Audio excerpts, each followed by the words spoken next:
welcome to On This Day in Tudor History with me, Claire Ridgway, author of On This Day in Tudor History. Now today I'm taking you back to the reign of King Henry VIII. For on this day in Tudor history, the 27th of November 1531, some say the 4th of December 1531, Benedictine monk and reformist Richard Bayfield was burnt at the stake at Smithfield for heresy. He'd been caught importing heretical books into England. Let me tell you a bit more about this Protestant martyr. Bayfield was originally from Hadley in Suffolk, and his use of the alias Somersham suggests that his family was originally from nearby Somersham.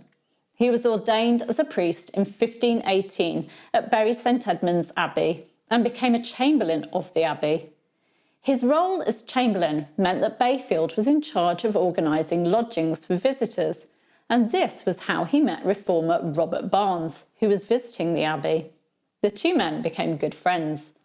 During Barnes's time at the abbey, he was visited by brickmakers and lollards Lawrence Maxwell and John Stacey, who Bayfield also came to know, and who, like Barnes, influenced Bayfield's faith. Barnes gave Bayfield a copy of the New Testament in Latin, and the Lollards gave him Tyndale's New Testament in English, along with The Wicked Mammon and The Obedience of a Christian Man. Due to his changing faith, Bayfield ended up being imprisoned at the abbey and, according to martyrologist John Fox, was whipped and put in the stocks. Fortunately, Barnes was able to get his friend released, and on his release took him to Cambridge. There, Bayfield came into contact with other like-minded men, including Thomas Bilney and Thomas Arthur. In 1526, Barnes was apprehended for heresy and imprisoned in the Fleet, and Bayfield was sheltered by his Lollard friends Maxwell and Stacey before spending a few months overseas. In 1528, Bayfield was arrested and brought before Cuthbert Tunstall, Bishop of London, to answer charges of heresy for affirming and holding certain articles contrary to the Holy Church, and especially that all laud and praise should be given to God alone and not to saints or creatures, and for saying that every priest could preach God's word by authority of the gospel and without the need for a licence. He was convicted of heresy, but, according to his later trial, abjured the said articles, renounced them, and promised to change his ways and avoid heresy, making a solemn oath on the book. He was ordered to do penance and ordered back to Bury St Edmunds, wearing his monk's habit.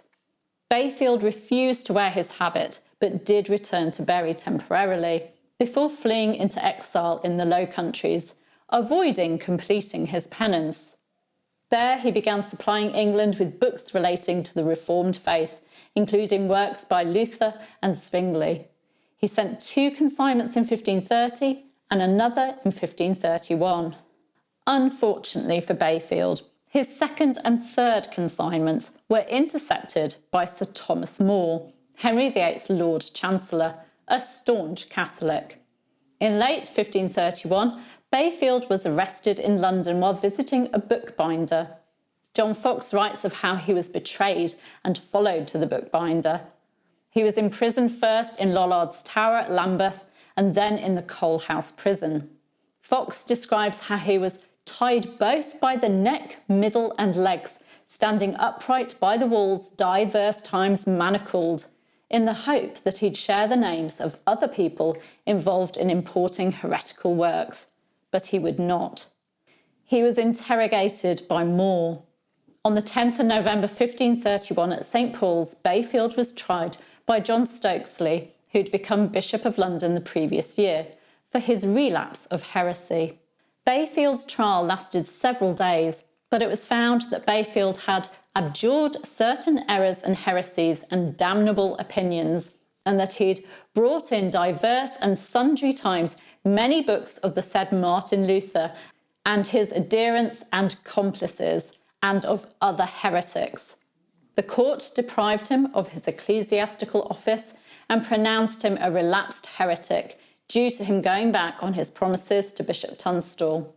Fox describes how Bayfield, with a vehement spirit as it appeared, said unto the Bishop of London, the life of you of the spirituality is so evil that ye be heretics, and ye do not only live evil, but do maintain evil living, and also do let that what true living is may not be known. And he said that their living is against Christ's gospel, and that their belief was never taken of Christ's church. On the 20th of November 1531, he was sentenced and turned over to the sheriffs to take him to Newgate prison. Then on the 27th of November 1531, he was taken to St Paul's, where again the Bishop of London degraded him, and, according to Fox, took his crozier staff and smote him on the breast, that he threw him down backwards and brake his head, that he swooned.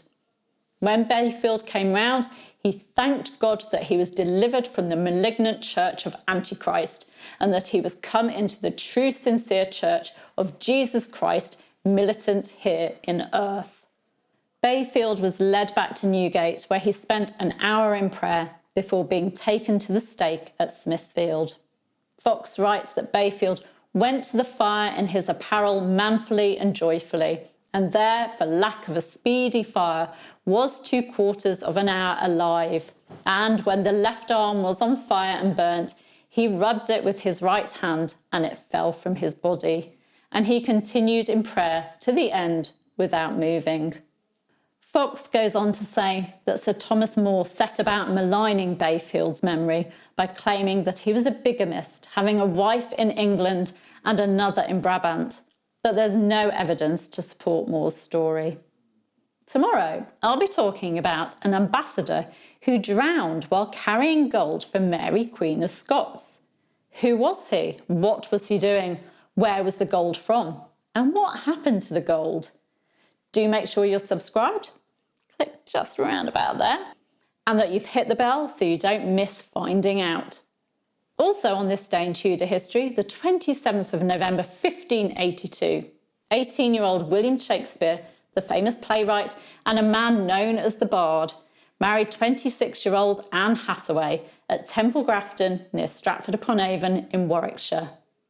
Anne was pregnant at the time of the marriage and went on to give birth to a daughter, Susanna, the following May. You can find out more about William Shakespeare and Anne Hathaway and their marriage, and also what happened to them in last year's video. You'll find a link to that in the description. Thank you for joining me today. I do appreciate you watching. Please do give me a like and leave a comment if you wish. I'll see you very soon. Take care. Bye-bye.